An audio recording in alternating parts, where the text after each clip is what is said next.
നിങ്ങൾ അറിഞ്ഞോ, ഒറ്റപ്പാലത്ത് ഇങ്ങനെ ലൈവ് ആയിട്ട് നിൽക്കാൻ ലൈവ് 7 സൂപ്പർ മാർക്കറ്റ് നിങ്ങൾക്കായി ഓപ്പൺ ആയിരിക്കുന്നു.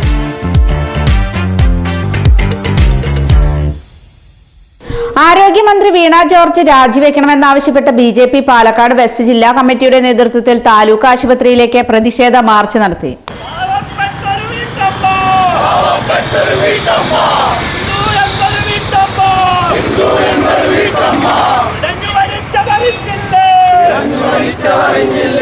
ആരോഗ്യമന്ത്രി വീണ ജോർജിനെതിരെ കൊലക്കുറ്റം ചുമത്തണമെന്നും ചികിത്സയ്ക്കായി പോയ മുഖ്യമന്ത്രിയെയും പരിഹസിച്ച് ബിജെപി മുൻ തൃശൂർ ജില്ലാ പ്രസിഡന്റ് പാലക്കാട് ഇൻചാർജായ കെ അനീഷ് കുമാർ.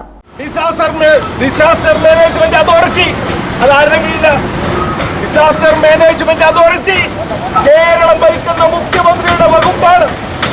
ഒരു കെട്ടിടം തകർന്നു വീണാൽ 4ാം ക്ലാസ്സിൽ പഠിക്കുന്ന കുട്ടികൾക്ക് ഒരറിയാം, ഉടൻ തന്നെ രക്ഷാപ്രവർത്തനം നടക്കണം. അതല്ലേ ചട്ടം.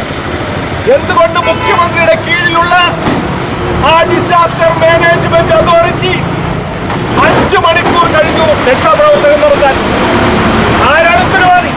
മുഖ്യമന്ത്രിയുടെ കീഴിലുള്ള ഒരു വകുപ്പ് അക്കാര്യത്തിൽ രക്ഷാപ്രവർത്തനം നടത്തിയിട്ടില്ലെങ്കിൽ അതിന്റെ ധാർമ്മികമായിട്ട് ഉത്തരവാദിത്വം മുഖ്യമന്ത്രിക്ക് തന്നെയാണ്.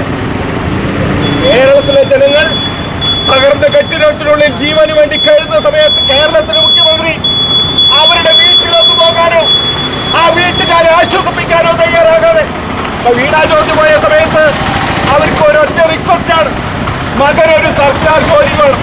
അപ്പൊ വീണ ജോർജ് പറയുന്നു, എനിക്ക് തീരുമാനമെടുക്കാൻ പറ്റില്ല. പിന്നെ ആർക്കാ തീരുമാനമെടുക്കാൻ പറ്റില്ല? തീരുമാനമെടുക്കാൻ പറ്റുന്ന ആൾ മുഖ്യമന്ത്രി. അയാൾ എവിടെയാ? മുഖ്യമന്ത്രി സുഖ ചികിത്സയ്ക്ക് വേണ്ടി അമേരിക്കയിലാണ്. ആരോഗ്യമന്ത്രി വീണ ജോർജ് രാജിവെക്കണമെന്നാവശ്യപ്പെട്ട ബിജെപി പാലക്കാട് വെസ്റ്റ് ജില്ലാ കമ്മിറ്റിയുടെ നേതൃത്വത്തിൽ താലൂക്ക് ആശുപത്രിയിലേക്ക് നടത്തിയ മാർച്ച് ഉദ്ഘാടനം ചെയ്ത് സംസാരിക്കുകയായിരുന്നു അനീഷ് കുമാർ. പാലക്കാട് വെസ്റ്റ് ജില്ലാ വൈസ് പ്രസിഡന്റ് MP സതീഷ് അധ്യക്ഷത വഹിച്ചു.